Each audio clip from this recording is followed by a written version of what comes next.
Alors ce soir, nous revenons sur ce sujet, ce grand thème, on va dire, hein, l'Église que le monde attend, celle que Dieu veut. Et par rapport à ce thème, on a vu plusieurs éléments. Donc l'Église que le monde attend, celle que Dieu veut, donc c'est une Église centrée sur Christ. Ça c'est, j'allais dire, l'élément fondamental. C'est Christ qui peut dire « je bâtirai mon Église ». S'il n'y a pas Christ, on parle d'une institution, on parle d'une organisation, mais pas de l'Église. Hein. On a vu aussi que l'Église que le monde attend, celle que Dieu veut, c'est une Église fondée sur la parole de Dieu. Là, on rentre dans une logique. Il y a un fondement qui est la mort de Jésus, la résurrection de Jésus, le retour de Jésus. Et puis, il y a sa parole qui est là essentielle. Ah, excusez-moi. On entend les vibrations de la caisse claire. Voilà. Le troisième élément que l'on a abordé par rapport à ce thème, l'Église que le monde attend, celle que Dieu veut, donc c'est une Église guidée par le Saint-Esprit. C'est vrai que le Saint-Esprit, c'est la troisième personne de la Trinité, celui qui nous conduit dans toute la vérité Christ, la vérité, la parole de Christ. Et puis on a vu aussi que l'Église que le monde attend, celle que Dieu veut, c'est une Église à genoux. Donc il est question de la prière. Et on s'est arrêté sur témoignage de cette Église dans le livre des Actes des Apôtres, qui était une Église qui savait se tenir à genoux et qui vivait de grandes choses liées donc à cette relation que cette Église avait avec son Seigneur et Sauveur. Et puis la semaine dernière, on a vu un autre élément, l'Église que le monde attend, celle que Dieu veut. Donc c'est une Église qui aime vraiment. À ceci, tous connaîtront l'amour que nous avons les uns pour les autres en tant que disciples de Jésus-Christ. À ceci, tous connaîtront que vous êtes mes disciples, que Dieu est réel au milieu de vous. Et puis ce soir, on va regarder une sixième caractéristique. Donc l'Église que le monde attend, celle que Dieu veut, c'est une Église qui adore. Qui adore. L'adoration, quand on regarde un petit peu la parole de Dieu, ce n'est pas un acte religieux. C'est pas simplement chanter, c'est pas simplement de la musique, c'est plus que ça, en fait. Ces choses-là peuvent entrer effectivement dans le cadre de l'adoration, mais ce n'est pas cela l'adoration. L'adoration, c'est un mode de vie, en fait. L'adoration, c'est un mode de vie complet. Alors on va lire un texte avant d'aller plus loin dans notre sujet, dans l'évangile de Jean, chapitre 4, et on a ce verset 23, qui s'inscrit dans un contexte. Jean 4, c'est quoi? Tout à fait, merci Jocelyne. C'est le contexte de ce dialogue entre Jésus et la femme samaritaine. Tout les séparait, et pourtant, il y a eu ce contact qui s'est établi, et on sait que tout le village de la Samaritaine est venu au pied de Jésus-Christ, et une œuvre s'est faite dans ses cœurs. Donc dans Jean chapitre 4, verset 23, vous avez le verset sous les yeux, vous lirez chez vous l'ensemble de cette histoire. « Mais l'heure vient, et elle est déjà venue, dit Jésus, où les vrais adorateurs adoreront le Père en esprit et en vérité. Et ce sont là les adorateurs que le Père recherche. » Donc on voit très bien dans ce que Jésus peut là exprimer que Dieu recherche des adorateurs. C'est sa recherche, c'est étonnant, hein? De trouver ce texte dans la Bible et de nous entendre dire que Dieu recherche des adorateurs.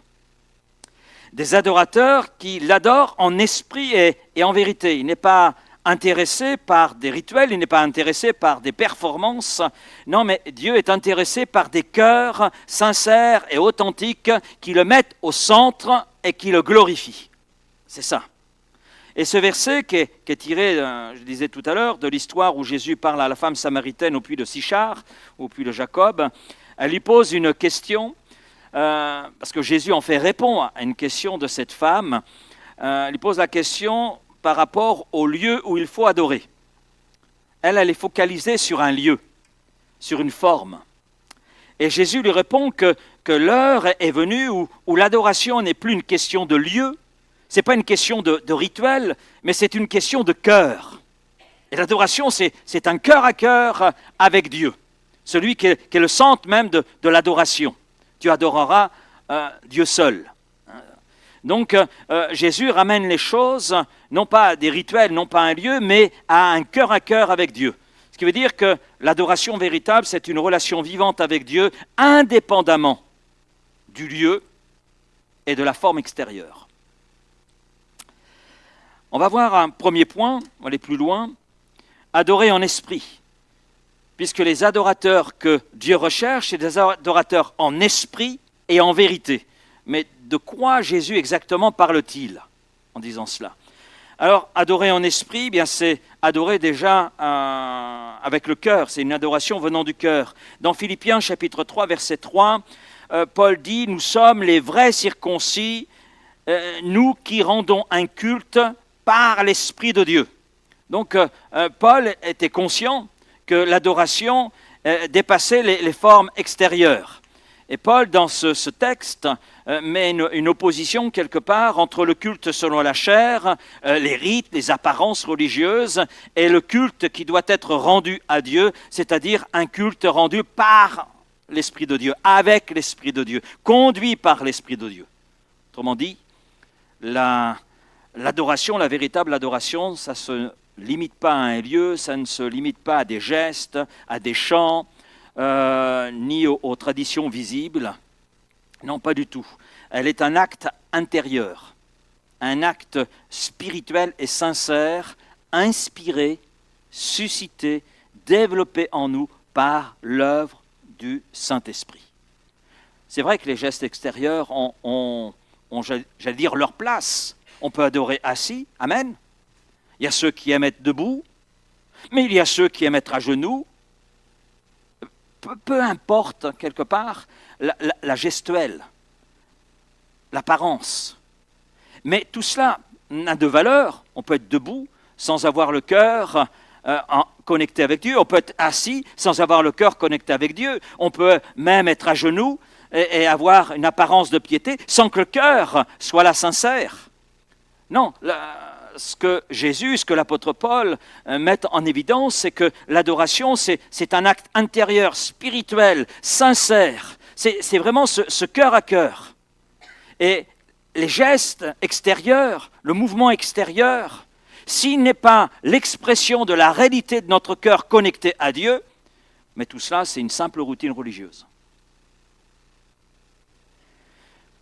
L'heure vient où les vrais adorateurs adoreront le Père en esprit et en vérité. Ce sont là les adorateurs que le Père recherche. Notre version dit que le Père demande, que le Père réclame.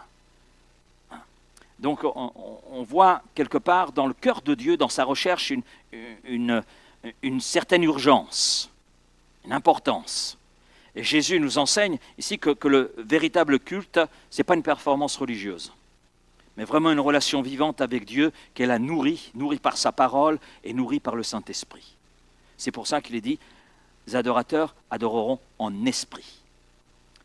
Et c'est une adoration qui naît aussi d'une relation intime avec Dieu. Il n'y a pas d'adoration sans relation intime avec Dieu. C'est de cette relation, de cette intimité que l'adoration découle. Adorer en esprit, c'est adorer à partir d'un cœur qui est transformé. Transformé par l'action du Saint-Esprit, transformé par la présence du Saint-Esprit. Le Saint-Esprit rend réel en nous la présence de Dieu, rend réel en nous la présence de Jésus-Christ, et ça nous conduit extérieurement à nous exprimer. C'est de l'abondance du cœur que la bouche parle. Et c'est biblique, et c'est Jésus qui nous le dit. Ce n'est pas donc une émotion passagère, mais c'est vraiment le fruit, l'adoration, d'une connexion spirituelle et profonde. L'Esprit nous conduit à reconnaître Dieu comme le Père, à l'aimer, à lui obéir, et cela avec foi, avec joie. Romains 8, 15, Paul dit « Vous avez reçu un esprit d'adoption, par lequel nous crions « Abba, Père ». Terme araméen qui est plein de respect, qui est plein qui traduit une intimité. Abba, Père, Père, Papa. Hein? Donc il y a cette intimité, non pas familiarité. Dieu n'est pas notre pote. Hein? Non, Dieu est Dieu, il est notre Créateur, il est notre Père, avec lequel on entre dans une intimité, une relation intime. Et c'est vrai que dans cette intimité, eh bien, on découvre des facettes de ce Père céleste, mais dans ce terme Abba, il y a toute la marque de respect à l'égard de qui est Dieu. Et cette relation filiale, finalement, change tout. L'adoration ne vient pas une obligation. Non. Si c'est une obligation, on se trompe. Mais c'est une expression d'amour, une expression de reconnaissance, une expression de joie. Ce qui veut dire qu'elle doit jaillir spontanément de notre cœur qu'elle est en relation avec ce Père, duquel nous recevons toute grâce excellente, tout don découle de lui, du trône de la grâce. Et bien sûr, l'adoration jaillit de ce cœur qui est touché, de notre cœur qui est touché par sa grâce, qui est touché par ses bienfaits, qui est touché par son amour, qui est touché par son esprit, touché par sa parole, qui nous guide chaque jour sur ce chemin qu'est celui de la vie. Autre élément, une adoration sincère et authentique. Vous savez, Jésus reprochait aux pharisiens leur culte hypocrite. Dans Matthieu 15, verset 8, Jésus dira « Ce peuple m'honore des lèvres, mais son cœur est éloigné de moi. » Ce qui nous montre quelque part que l'adoration véritable ne se mesure pas au volume de nos chants, ni à la beauté de nos paroles, mais vraiment à la sincérité, à l'honnêteté de notre cœur. Adorer en esprit, c'est être vrai devant Dieu. Ce n'est pas lui offrir une façade religieuse, mais c'est lui offrir notre être tout entier, tel que nous sommes, c'est-à-dire avec nos joies, mais aussi avec nos peines. Ce n'est pas parce qu'on est dans la peine qu'on ne peut pas adorer. Et Jésus nous dit « Venez à moi, vous tous qui êtes fatigués et chargés ». Donc ça veut dire que nous pouvons venir dans la présence de Jésus pour déposer nos peines. Mais en déposant nos peines, on peut apporter aussi notre reconnaissance, on peut devenir des adorateurs. Et nous devons devenir des adorateurs. Souvent Paul, d'ailleurs dans l'une de ses épîtres, il dit prier, supplication, et il ajoute, sans oublier la reconnaissance, la gratitude. Adorer en esprit, c'est être vrai devant Dieu. Et cette sincérité ouvre la porte quelque part à une intimité, une communion encore plus grande avec Dieu. Parce qu'on est là dans un face-à-face intérieur, et dans ce face-à-face intérieur, vrai, honnête, sincère, eh bien l'Esprit peut agir. L'Esprit vient même, ce que dit Paul dans Romains 8, au secours de nos faiblesses. Donc on a dans cette communion le secours dont nous avons besoin par rapport à nos peines. Parce que le Saint-Esprit est celui qui console. Le Saint-Esprit est celui qui encourage. Le Saint-Esprit est celui qui éclaire. Le Saint-Esprit est celui qui transforme. Et c'est ce que l'on découvre dans ce cœur à cœur avec Dieu. Et bien sûr, tout cela nous conduit à l'adoration, à une expression à l'égard de Dieu. C'est une adoration qui engage aussi tout l'être. Adorer un esprit signifie offrir à Dieu toute notre personne, tout notre être. C'est-à-dire nos pensées, qui doivent être centrées sur sa vérité, nos émotions, qui doivent être sensibles à sa présence, son esprit, nos désirs, qui doivent s'aligner à sa volonté, telle que sa parole peut là nous la révéler. Et puis nos actions doivent être conformes à sa parole. Ainsi, l'adoration ne se limite pas à un moment spécifique, à un lieu, mais elle devient vraiment un style de vie. Ça touche tout notre être, nos pensées, nos émotions, parce que la présence de Dieu touche aussi nos émotions. Et puis Dieu a des émotions. Dieu aime. Dieu exprime de la joie. Dieu exprime de la tristesse. Il y a des émotions. Et Dieu nous a créés avec des émotions. Maintenant, on ne résume pas sa présence à des émotions. La présence de Dieu, c'est plus que des émotions. C'est une présence qui, bien sûr, nous touche dans tous les aspects de notre personne. Romains 12, 1, je vous exhorte, frères, par les compassions de Dieu, ou en raison des compassions de Dieu, en raison de tout ce que Dieu est, de tout ce que Dieu a fait et fait encore, à offrir vos corps comme un sacrifice vivant, saint, agréable à Dieu. Ce qui sera de votre part un culte, c'est-à-dire une adoration raisonnable, ou véritable, ou logique, selon les traductions. Donc adorer en esprit, c'est finalement vivre chaque jour dans la conscience de la présence de Dieu, en cherchant à l'honorer par nos paroles, à l'honorer par nos actions, à l'honorer par nos attitudes, à l'honorer par nos choix et par nos décisions.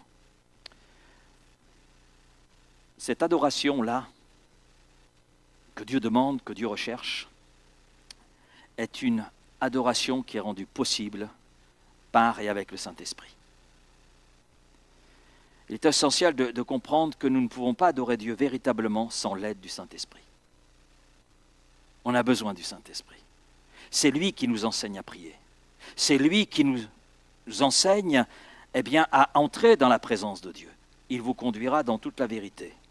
Il sera votre consolateur, c'est-à-dire celui qui chemine avec nous et qui nous permet de faire un pas à la fois pour entrer plus profondément dans la découverte de qui est Dieu, dans la découverte de sa présence, dans la découverte de ses œuvres. Ça, c'est l'œuvre du Saint-Esprit. Il vous conduira dans toute la vérité. Donc il nous conduit dans cette connaissance de Jésus, de qui il est. Et je crois que personne, moi compris, ne peut dire ce soir, nous connaissons tous les aspects de notre Dieu. Nous connaissons tous les aspects, toutes les facettes de notre Seigneur et Sauveur Jésus-Christ. Non, je ne peux pas dire ça. Et j'ai encore soif de découvrir des aspects de Jésus.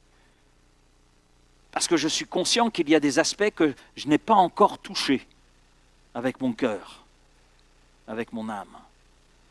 Mais le Saint-Esprit veut là nous conduire. C'est lui qui nous enseigne à prier, c'est lui qui éveille notre esprit, c'est lui qui suscite en nous le désir de Dieu et qui fait naître dans nos cœurs cette louange, cette adoration que Dieu réclame et qui réjouit son cœur. Éphésiens 5, versets 18-19. Soyez remplis de l'Esprit. Soyez remplis. Soyez complets. Soyez remplis de l'Esprit. Entretenez-vous par des psaumes, par des hymnes et des cantiques spirituels, chantant et célébrant de tout votre cœur les louanges du Seigneur. Mais notez bien dans ce qui est dit. C'est tout d'abord, soyez remplis du Saint-Esprit. Parce que ce qui suit n'a de sens que si nous laissons le Saint-Esprit agir dans nos vies. Les chants, les cantiques, les psaumes, si beaux soient-ils, n'ont de sens que dans la mesure où le Saint-Esprit agit en nous, dans la mesure où nous laissons le Saint-Esprit nous conduire. C'est lui qui donne sens à tout cela. L'Esprit Saint fait de l'adoration non pas un effort humain, mais un élan du cœur, un élan inspiré, un élan renouvelé, un élan vivifié par sa présence, par son action. Adorer en esprit, c'est adorer avec le cœur qui est là guidé par le Saint-Esprit et qui est centré sur la personne la plus essentielle qui soit, qui est le fondement de l'Église, Jésus-Christ. C'est une adoration qui n'a pas besoin d'artifice.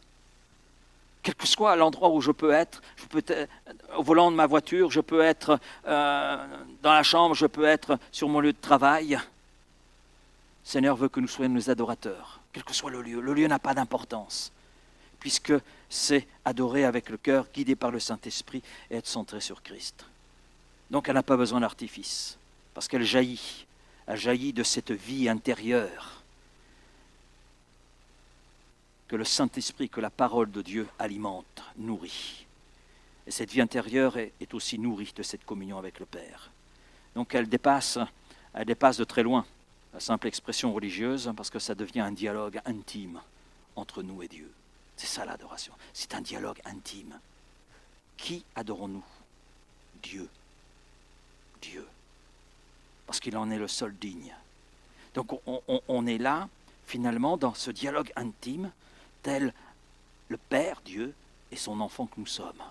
Parce que nous sommes des enfants d'adoption. Ça a été son choix, ça a été sa décision en nous offrant Jésus-Christ. Et des hommes et des femmes, c'est ce que Dieu veut, dont le cœur bat au rythme de l'esprit, qui marchent dans sa présence et qui font que leur vie devient une vie d'adoration. Vous savez, Dieu ne cherche pas des chanteurs, ne cherche pas des prédicateurs. Ce que Dieu cherche, ce sont des adorateurs. Des adorateurs. Et l'adoration véritable commence dans le cœur et est vécue dans l'esprit. Adorer en esprit, et le Seigneur ajoute en vérité. Ah, c'est le deuxième élément.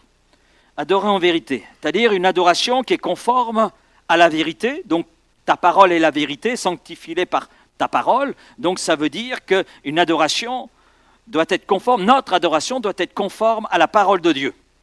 Jean 17, 17, sanctifie-les par ta vérité, ta parole est la vérité. Donc adorer, c'est le faire, c'est une expression qui est selon la vérité révélée par Dieu, à travers sa parole.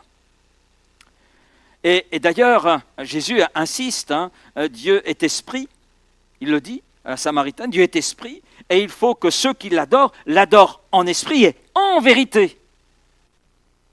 Et si adorer en esprit concerne l'attitude intérieure du cœur, adorer en vérité concerne, j'allais dire, la conformité de notre adoration à cette révélation divine qu'elle a entre nos mains.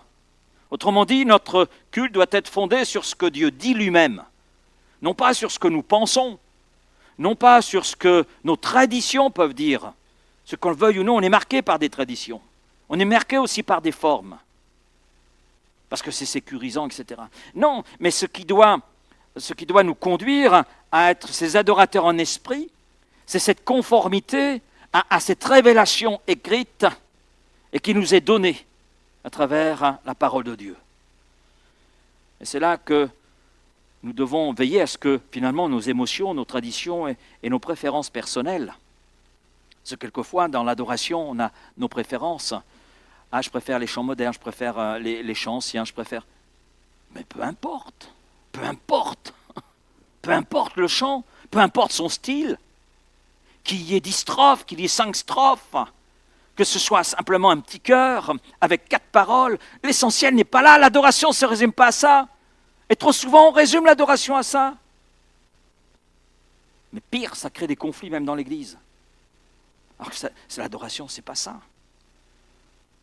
Est-ce que ce que j'exprime à travers ce chant est conforme à la révélation écrite? Est-ce que c'est en accord? C'est là ce qui est essentiel. Adorer en esprit, c'est adorer le vrai Dieu tel qu'il se révèle. Et non avec une image qui peut être déformée. Psaume 119, verset 160, le fondement de ta parole est la vérité. Et toutes les lois de ta justice sont éternelles.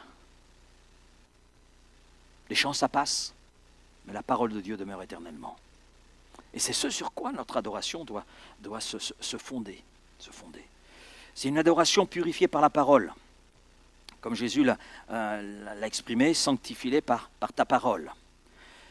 C'est sa prière dans Jean 17, 17. C'est la prière de Jésus qui montre que la vérité a un effet sanctifiant.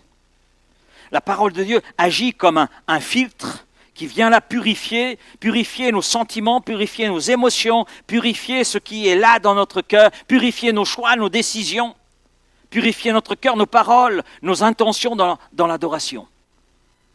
C'est ce que produit la vérité, c'est ce que veut faire la vérité qu'est la parole. Adorer en vérité signifie donc laisser la parole de Dieu façonner notre manière de vivre, de penser, de concevoir, de voir Dieu, de voir Christ, de voir l'Église, Et je dirais que nos chants, nos prières, même la prédication, c'est aussi un acte d'adoration. Elle sort du cœur de Dieu et il faut que le prédicateur puisse comprendre la pensée du cœur de Dieu pour pouvoir la transmettre. Alors bien sûr, avec Jean-Louis, on est conscient qu'on est des instruments bien imparfaits. Je n'ai pas besoin de vous le dire, vous le savez déjà.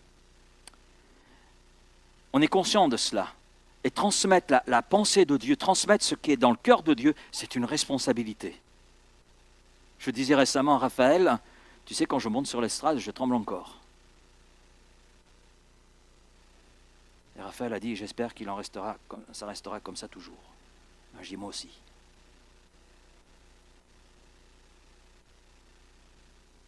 On ne monte pas sur l'estrade, on n'est pas là derrière le pupitre à prêcher l'évangile, à communiquer la pensée de Dieu avec un cœur arrogant. La forme peut faire penser que. Non, c'est une responsabilité, et une grande responsabilité. Et d'ailleurs, on est au clair, je le dis assez souvent, parce que c'est tellement vrai, puis j'aime me le rappeler, nous serons jugés plus sévèrement que les autres. Adorer, en vérité, signifie donc laisser la parole de Dieu façonner notre manière d'adorer, façonner nos chants, nos prières, nos messages, et même nos émotions. Je dirais que tout cela doit être éclairé, guidé par la parole de Dieu. Vous savez, sans la vérité, l'adoration devient émotionnelle et elle est vide. Sans l'esprit, elle devient intellectuelle et froide. Mais avec l'esprit, la vérité, elle devient vivante et authentique. Ainsi, la parole de Dieu dans notre vie, comme dans notre adoration. Notre vie qui doit être, quelque part, adoration. La parole de Dieu est la norme. Qui nous empêche d'ailleurs, j'allais dire, qui empêche notre adoration de dériver vers le mensonge, vers le formalisme ou l'excès charnel. Notre élément, c'est une adoration selon la vérité, c'est une adoration vécue dans la cohérence et l'intégrité. Je m'explique. Adorer en vérité, ce n'est pas simplement chanter juste. Merci pour ceux qui chantent juste. Amen. Pour peut-être d'autres qui chantent pas très juste, essayons de faire des progrès. Voilà. Mais l'adoration, c'est, en vérité, c'est pas simplement chanter juste, c'est vivre juste. C'est vivre juste. Dieu ne se contente pas de belles paroles. Non, il regarde si notre vie correspond à ce que nous exprimons. Si notre vie correspond à notre louange, à notre adoration, ce que nous exprimons dans la louange et l'adoration. C'est ce qui intéresse Dieu. 1 Jean chapitre 3 verset 18, l'apôtre Jean dira « N'aimons pas en parole et avec la langue, mais en action et avec vérité. » On retrouve là la vérité. Ainsi l'adoration en vérité, si je tiens compte de ce que Jésus peut là nous enseigner, et ce que les apôtres après lui nous enseignent, l'adoration en vérité exige une cohérence entre notre bouche et notre vie. Dire Seigneur je t'aime tout en vivant dans la désobéissance est une contradiction. C'est un mensonge. C'est un mensonge. Et là on revient à la chute qui est fondée sur un mensonge. Mais quand nos actions reflètent ce que nous confessons, notre adoration devient un témoignage vivant. Un témoignage vivant de la vérité de Dieu. Jean 14, 15, si vous m'aimez, gardez mes commandements, gardez ma parole, veillez sur ma parole. Et obéir à la Bible, je crois que c'est la plus belle forme d'adoration qu'il puisse y avoir. Puisque la vérité, c'est la parole. Parole qui sanctifie, la parole qui purifie, la parole qui est capable, telle une épée à double tranchant, de faire dans notre cœur la part des choses pour que nous puissions vivre une vie juste. Juste comme Dieu la veut, juste comme Dieu nous la présente à travers sa parole. Et obéir à la parole, c'est une belle forme d'adoration, et elle prouve que notre amour pour Dieu n'est pas sentimental, mais il est fondé sur la vérité. Parce qu'un amour sentimental, vous savez, ça va, ça vient, et quand l'épreuve est là, tout s'effondre. Mais si elle est fondée sur la vérité, ça tient. Et là, je fais référence à cette parabole donnée par Jésus de la maison. Des maisons, l'une construite sur le sable, l'autre construite sur le roc. Et on voit très bien la différence. Adorer en vérité, c'est une adoration qui est fondée sur la personne de Jésus-Christ. Parce que Jésus est la vérité incarnée. Oui, la vérité qui a marché au milieu de nous. La vérité qui s'est fait homme, la vérité qui a porté notre nature, la vérité qui s'est chargée de notre péché. Jésus dit, vous connaissez ce texte comme moi, si je vous dis Jean 14, 6, Jésus dit, je suis le chemin, la vérité et la vie. Et nul ne vient au Père que par moi.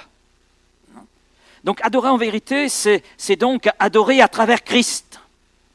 Et ça se comprend parce que Christ est le seul médiateur entre Dieu et nous les hommes. Il n'y en a pas d'autre. Les hommes en ont établi d'autres, certains ont mis Marie, d'autres ont mis tel saint, etc., tel autre personnage. Mais c'est clair, la Bible est claire. Le langage de l'Écriture est exclusif sur ce plan. Il n'y a qu'un seul médiateur entre Dieu et les hommes. C'est Jésus-Christ, fait homme. Il n'y en a pas d'autre. Et Pierre dira, il n'y a de salut en aucun autre, si ce n'est en Jésus-Christ, qui est le seul qui a donné sa vie pour les pécheurs et qui est ressuscité. Et qui a pu dire tout est accompli, c'est-à-dire pleinement accompli pour notre salut. Oui. Tout culte qui, quelque part, ne place pas Christ au centre, n'exalte pas Jésus comme Seigneur et Sauveur, s'éloigne de la véritable adoration. Parce que c'est par lui que nous avons accès au Père. Jésus le dit, nul ne vient au Père que par moi. Mais on le voit aussi dans Hébreux chapitre 10, les versets 19 à 22. Dans ce paragraphe, c'est clair.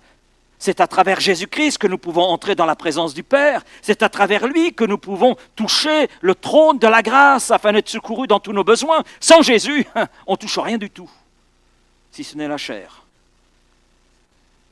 Mais une vie fondée sur la chair ne mène pas bien loin. Puis l'Esprit Saint nous conduit toujours vers la vérité, Christ, et non vers des expériences émotionnelles qui sont là détachées de la vérité, la parole. Jean 16, verset 13-14, je reviens, quand le Consolateur sera venu, et il est venu le jour de la Pentecôte. L'Esprit de vérité ne peut pas être que l'Esprit de vérité, parce qu'il est de la même nature que le Père et le Fils. Il vous conduira dans toute la vérité. Il me glorifiera, dit Jésus. Donc on voit que le Saint-Esprit veut faire de nous des adorateurs, oui, en esprit, mais aussi en vérité. Donc des adorateurs qui touchent le cœur de Jésus et qui exaltent Jésus, qui glorifient Jésus, qui le placent au centre. Au centre de quoi? Au centre de leur vie, au centre de l'Église. Il me glorifiera parce qu'il prendra de ce qui est à moi et vous l'annoncera. C'est pour ça que je me permets de dire que prêcher, c'est un acte d'adoration. Parce que c'est conduire vers celui qui est la vérité. Glorifier celui qui est la vérité, Christ. Et puis, l'adoration en vérité, c'est une adoration qui imprègne toute la vie. Adorer en vérité ne se limite pas à quelques moments de louange collective ou individuelle. Non, c'est une manière de vivre. C'est une attitude constante du cœur. Vous l'avez remarqué, vous avez un pasteur qui n'est pas très expressif, sauf quand il prêche. Vous ne me verrez jamais sauter, pour plusieurs raisons déjà, parce que ce n'est pas dans ma nature, mais je ne peux pas sauter, à cause de mes problèmes que j'ai eus. Mais je suis capable de sauter, si le Seigneur veut que je fasse. Si lui veut que j'ai une telle expression, il le fera. Amen. Bon, ne priez pas pour ça quand même.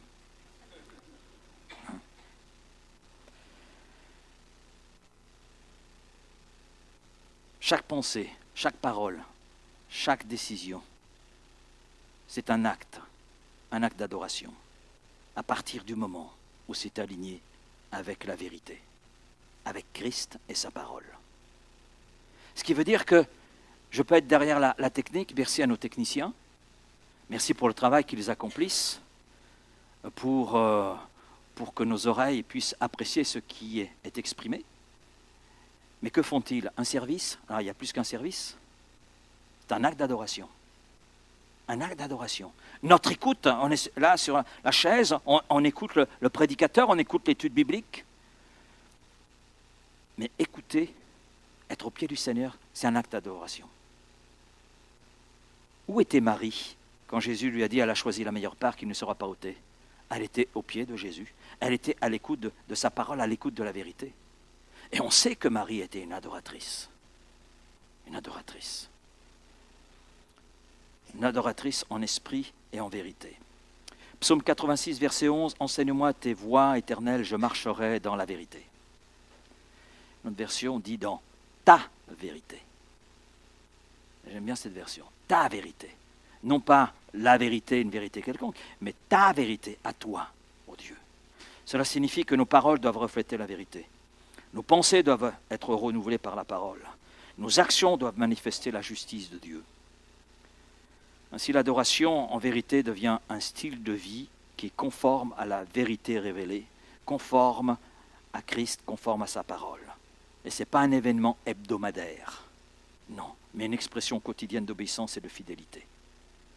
Adorer en vérité, c'est adorer le vrai Dieu, d'une manière vraie, et selon la vérité de sa parole. Jean 4, 23, j'y reviens, le Père cherche de tels adorateurs. C'est de tels adorateurs qu'il prend plaisir. Amen. Quand notre adoration est enracinée dans la parole de Dieu, on insiste souvent en tant que prédicateur de lire la Bible, de s'imprégner de s'enraciner dans la parole de Dieu. Pourquoi? Parce que la vérité vient purifier nos cœurs, vient purifier nos vies. Et puis le Saint-Esprit utilise la parole de Dieu pour nous parler, pour nous communiquer ce qui est nécessaire pour nous de savoir pour que notre vie puisse être en accord avec justement la vérité, en accord avec le cœur de Dieu. Que nos choix, nos décisions soient aussi en accord avec ce que Dieu veut, en accord avec la vérité. Et à partir de là, on devient ces adorateurs que Dieu recherche. Adorer en vérité signifie que notre adoration doit être en harmonie avec la vérité révélée, la parole de Dieu. Il n'y a pas d'adoration sans cet alignement de l'ensemble de notre vie sur cette vérité, la parole de Dieu et Christ. L'adoration en vérité, c'est l'adoration qui va au-delà du chant, c'est une vie. Je reviens sur ce texte que j'ai cité, j'y reviens. Je vous exhorte donc, frères, en raison des compassions de Dieu, Romains 12, 1, à offrir vos corps comme un sacrifice vivant, ce qui sera de votre part un culte raisonnable. Alors vivant, saint, bien sûr, et agréable à Dieu. Donc l'adoration, c'est plus qu'un chant, c'est un mode de vie.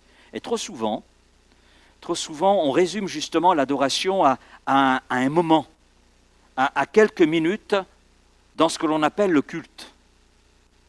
Ce qu'on appelle le culte. Et on résume l'adoration à ce moment-là. Donc à quelques minutes, qui peuvent être des minutes d'émotion spirituelle, mais selon la parole de Dieu, l'adoration véritable dépasse les chants, dépasse les instruments de musique, dépasse les rassemblements. Elle englobe toute notre vie.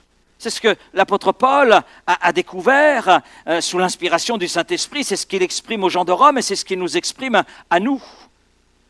Je vous exhorte, je vous encourage, en raison de qui est Dieu, de tout ce qu'il est, de tout ce qu'il fait, à offrir vos corps comme un sacrifice vivant, saint, agréable à Dieu. Ce qui sera de votre part, c'est cet acte d'adoration que Dieu attend, que Dieu recherche, que Dieu demande. Ce qui veut dire, si je tiens compte de ce que l'apôtre Paul dit, que finalement l'adoration englobe toute notre vie, toutes les dimensions de notre vie, notre corps, nos pensées, nos paroles, tout. Tout. Notre passé, notre présent comme notre avenir. Paul nous appelle à offrir nos corps comme un sacrifice vivant. Autrement dit, notre existence entière doit être déposée sur l'autel. Un sacrifice. Alors vous savez comme moi qu'un sacrifice, ça coûte. Le sacrifice de Jésus lui a coûté sa vie. Ça lui a coûté de l'obéissance. Il a appris l'obéissance par les choses qu'il a souffertes. Il s'est dépouillé de la gloire. Donc une humiliation. Et offrir sa vie comme un sacrifice vivant.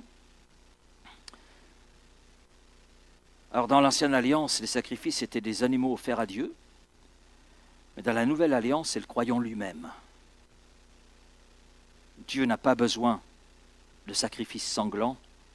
Il est le sacrifice sanglant à travers lequel nous avons le pardon. Par contre, il nous appelle à offrir nos vies. Et comme il a dit, sacrifice vivant, pas mort. Parce qu'il a justement donné sa vie pour que nous vivions. Mais il veut que notre vie soit pour lui un sacrifice. C'est-à-dire une vie qui est entièrement consacrée à Dieu. Une vie qui est là sur l'autel, voici ma vie, tu en fais ce que tu veux, comme tu veux. Quel que soit le chemin que tu veux que j'emprunte. Tu fais ce que tu veux. Mes pensées, mes projets, mes choix, mes décisions, tout ça, je te remets. Et être un sacrifice vivant, c'est vrai, si je tiens compte de ce que Jésus peut dire dans Luc 9, 23, c'est mourir à soi-même. C'est renoncer à ses propres désirs pour suivre la volonté de Dieu. Et quelquefois, ça fait mal à cette nature humaine qui regimbe, à cette vieille nature qui est toujours là à nous titiller et qui n'a d'autre but que de nous éloigner de la volonté de Dieu. Être un sacrifice vivant, c'est choisir la sainteté dans un monde qui prône le compromis. C'est servir Dieu et les autres avec amour, avec fidélité, sans rien attendre. Simplement être à l'exemple de notre Seigneur. Galates 2,20, j'ai été crucifié avec Christ, dit Paul. Et si je vis, ce n'est plus moi qui vis, mais c'est Christ qui vit en moi. C'est cela le véritable culte. Une vie transformée et une vie offerte à Dieu. Qui fait que quand chaque décision, chaque attitude et chaque acte deviennent quelque part un moyen d'honorer Dieu, alors que notre vie tout entière puisse la devenir un chant d'adoration. C'est une adoration qui se manifeste aussi dans le quotidien. Vous savez, adorer Dieu, ça ne se limite pas au dimanche matin. Le véritable adorateur est conscient de la présence quotidienne de Dieu. Amen. Il est avec nous tous les jours.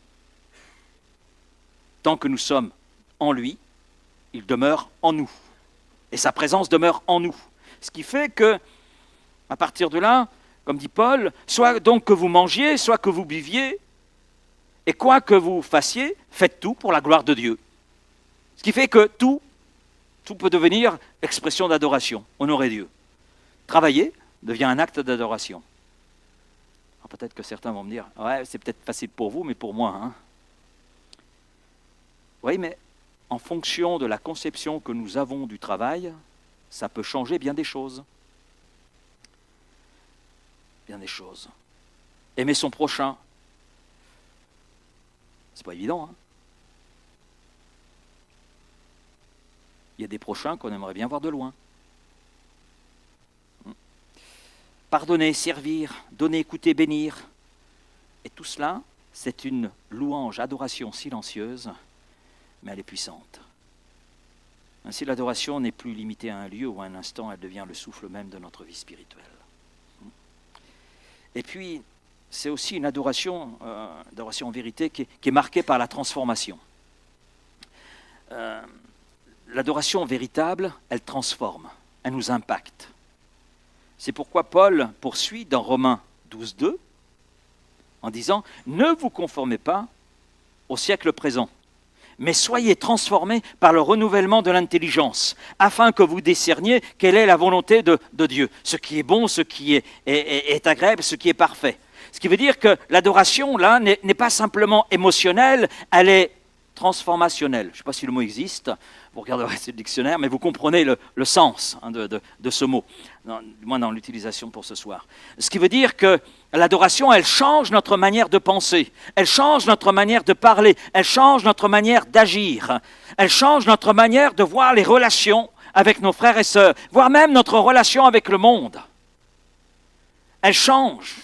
Elle nous transforme. Lorsque nous vivons dans une adoration, j'allais dire authentique, le Saint-Esprit vient renouveler notre mentalité, vient renouveler notre être intérieur pour que nos choix, pour que nos décisions, pour que nos paroles, pour que nos pensées reflètent la volonté de Dieu, ce qui est bon, parfait et agréable. Adorer, ce n'est pas échapper bien sûr au monde, mais c'est vivre dans le monde en manifestant la présence de Dieu. Ce qui veut dire qu'une vie d'adoration, c'est une vie mise à part pour Dieu. Et il n'y a pas d'ailleurs d'adoration sans mise à part. Paul l'a très bien compris. Il le dit, offrez vos corps comme un sacrifice vivant, saint, agréable. Donc, ça veut dire une mise à part pour Dieu. Dieu nous a sauvés, amen. Dieu nous transforme pour que nous soyons un peuple mis à part pour lui. Et que ce peuple qu'il a mis à part pour lui, soit ce peuple d'adorateurs, en esprit et en vérité. Et puis l'adoration, c'est une adoration qui reflète Christ, qui doit refléter Christ. Jésus dira, ma nourriture est de faire la volonté de celui qui m'a envoyé. Ce qui veut dire qu'adorer comme Jésus, c'est vivre pour accomplir la volonté de Dieu, et cela en toutes choses. C'est refuser de se conformer au monde. Père, je ne te prie pas de les sortir du monde, de les mettre à part du monde, dans un monastère, dans une abbaye, non. Je te prie de les préserver du monde. Comment être préservé du monde? En nous concentrant sur celui qui a vaincu le monde, Christ. Christ. Et à partir de là, on devient un temple vivant où Dieu réside et se manifeste. Votre corps est le temple du Saint-Esprit, dit Paul, 1 Corinthiens 6, versets 19 et 20. Glorifiez donc Dieu dans votre corps et dans votre esprit qui appartiennent à Dieu. Parce qu'il en est le Créateur, parce que c'est celui qui nous accorde vie, et cette vie, c'est à lui qu'elle revient, et c'est devant lui que nous rendrons des comptes, chacun pour soi-même. L'adoration donc ne se limite pas à la musique, aux paroles, aux émotions, c'est une manière de vivre. C'est marcher chaque jour à l'exemple de Jésus-Christ. Je me souviens d'un livre, je ne sais pas s'il existe encore, « Que ferait Jésus à ma place ?» C'est un vieux livre. Il existait avant même que je me convertisse, donc voilà. Et je me souviens de ce livre. Comment marcher selon Jésus-Christ. Et il a abordé un certain nombre de sujets, justement, de notre vie quotidienne, de nos pensées, etc., pour que tout puisse s'aligner sur Christ. Adorer en vérité et en esprit, c'est vivre chaque jour dans cette relation vivante avec Christ. Quatrième point, c'est les fruits de l'adoration véritable. Jean 15, verset 5, « Je suis le vigneron, vous êtes les sarments, pardon, je suis le vigneron, vous êtes les sarments, celui qui demeure en moi et en qui je demeure porte beaucoup de fruits. Car sans moi, vous ne pouvez rien faire. » En d'autres termes, que sans lui, Christ, en nous, et demeurant en nous, ce n'est pas simplement en nous, mais demeurant en nous, nous ne pouvons pas porter de fruits. Ce qui veut dire que l'adoration, c'est une vie qui s'enracine en Christ et qui devient féconde. Parce que Jésus nous rappelle que la fécondité spirituelle ne vient pas de nos efforts, mais vient de cette union avec lui, de cet attachement à lui et du fait de demeurer en lui. Il ne s'agit pas d'être attaché pour un temps, je m'attache, me détache. Non, il s'agit de demeurer attaché à Christ, qui est celui qui représente le cep duquel coule la sève, qui permet au sarment de porter le fruit que le vigneron veut voir dans le cep. Et adorer en esprit en vérité, c'est demeurer connecté à Christ, le cep véritable, et de cette relation intime et constante, vivante avec Christ, il y a une fécondité, il y a des fruits qui en découlent. Un bon fruit, un fruit qui demeure, et beaucoup de fruits. Parce que vous pourrez relire l'entièreté du chapitre 15 de l'Évangile selon Jean, et on voit qu'il est question de porter du fruit, beaucoup de fruits, et un fruit qui demeure, qui ne soit pas simplement pour un temps. Nous connaissons ce psaume 1er, versets 2 et 3, « Celui qui médite la loi de l'Éternel jour et nuit, c'est comme un arbre planté près d'un courant d'eau, qui donne son fruit en sa saison. » Ainsi, l'adoration véritable nous plonge dans la présence de Christ et nous rend porteurs de ce fruit qui glorifie notre Dieu. Ce qui veut dire que les fruits sont visibles lorsque l'adoration est authentique. Quand l'Esprit habite pleinement en nous, pleinement le cœur de l'adorateur, il y a des fruits spirituels qui apparaissent. Et ces fruits ne sont pas le résultat d'efforts humains. On peut faire tous les efforts que l'on veut. Ce n'est pas ce qui produira en nous les fruits que Dieu veut voir. Non. Les fruits découlent de cette relation intime avec Christ. Galates 5, 22, 23, les questions du fruit qui découle de cette adoration. Le fruit de l'esprit, c'est l'amour, la joie, la paix, la patience, la bonté, la bienveillance, la foi, la douceur, la maîtrise de soi. On a ces 9 caractéristiques de ce fruit de l'esprit. Et quand on regarde, on a fait déjà l'étude de ce fruit de l'esprit, et je ne sais pas si vous vous souvenez, mais nous avons dit finalement que ces 9 caractéristiques du fruit de l'esprit décrivent en réalité le caractère même de Christ. Ce qui conduit l'apôtre Paul à dire « Soyez mes imitateurs comme je le suis moi-même de Christ ». Et il dira cela à 2 reprises. L'amour. L'adoration authentique nous rapproche du cœur de Dieu, donc nous rapproche de son amour, nous fait toucher son amour, nous apprend à aimer comme lui a aimé, et sans condition, sans rien attendre en retour. La paix intérieure. En adorant, nous déposons nos fardeaux et recevons la paix qui surpasse toute intelligence. C'est ce que Paul dit dans Philippiens 4, verset 7. La joie que nous communique la présence de Christ, la joie dans l'esprit. Oui, l'adoration libère une joie profonde, indépendante des circonstances dans lesquelles nous pouvons nous trouver. La transformation du caractère, l'adoration change notre façon d'être, notre façon de parler, notre façon d'agir, notre façon de penser. Ce qui nous conduit à exprimer une certaine douceur, bienveillance, bonté, patience. Et puis la puissance aussi pour servir. Un cœur d'adorateur devient un cœur disponible. Donc prêt à aimer, prêt à pardonner, prêt à servir, prêt à témoigner. Donc l'adoration finalement véritable se mesure aux fruits. On reconnaît l'arbre à ses fruits. Quel est le fruit qui émane de notre vie? Nous tous, le visage découvert, dit Paul, de Corinthiens 3, 18, contemplons comme un miroir la gloire du Seigneur. Nous sommes transformés en la même image de gloire en gloire. Ce qui veut dire que l'adoration qui glorifie Dieu, ça passe par cette transformation qu'est la nôtre pour être à la ressemblance de Jésus-Christ. C'est se laisser transformer de gloire en gloire. Et puis, c'est aussi des fruits qui ne profitent pas simplement à notre vie, c'est des fruits qui ont un impact sur les autres.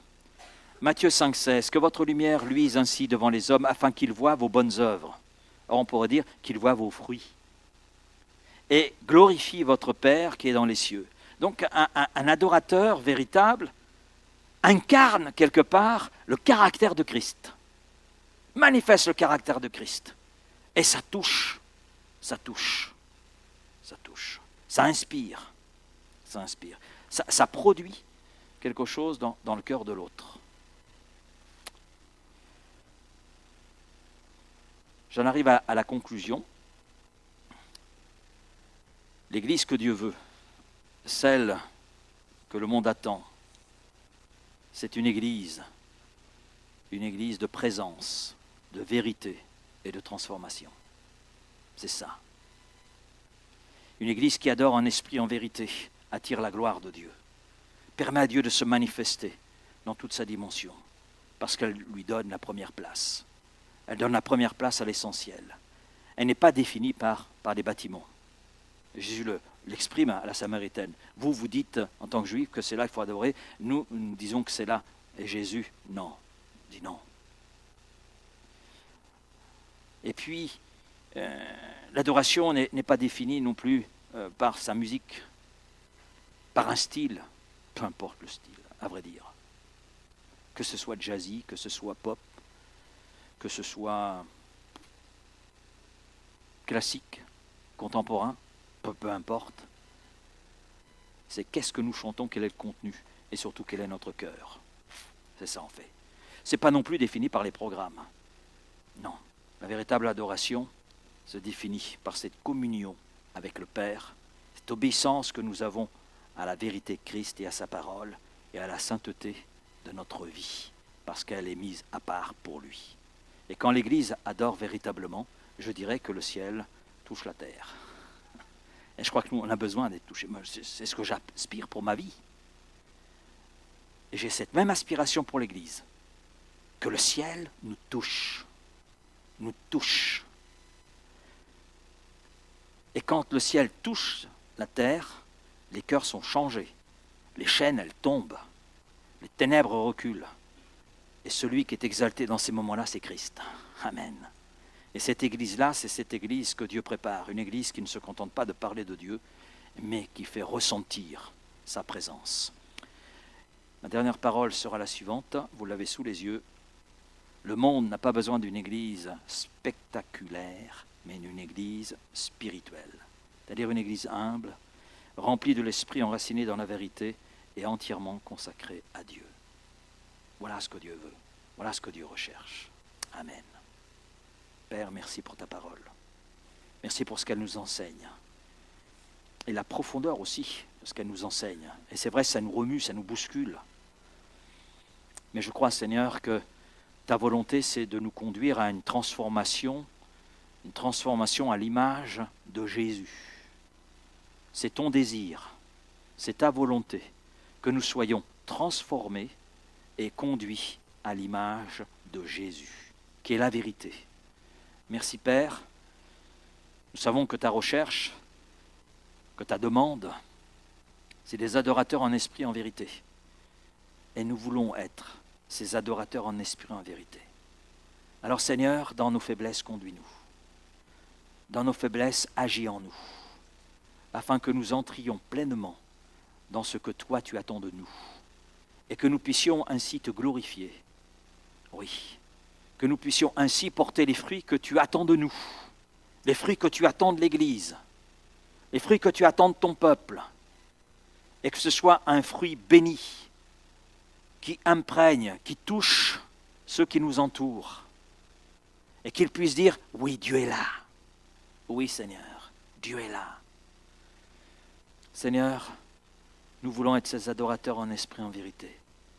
Alors viens à notre secours afin que nous le devenions par ta grâce, avec l'aide de ton esprit, parce que sans toi, nous ne pouvons pas y parvenir. Mais avec toi, tout est possible. Alors merci. Nous voulons répondre à ta volonté, nous voulons répondre à ton désir et te dire ce soir, me voici, empare-toi de ma vie, empare-toi de l'Église et fais ce que toi tu as résolu d'accomplir dans ma vie, dans la vie de mes frères et sœurs, dans l'Église, et que tu sois glorifié, exalté, placé là au centre. Oui Seigneur, et que ta gloire paraisse. Amen Père. Merci.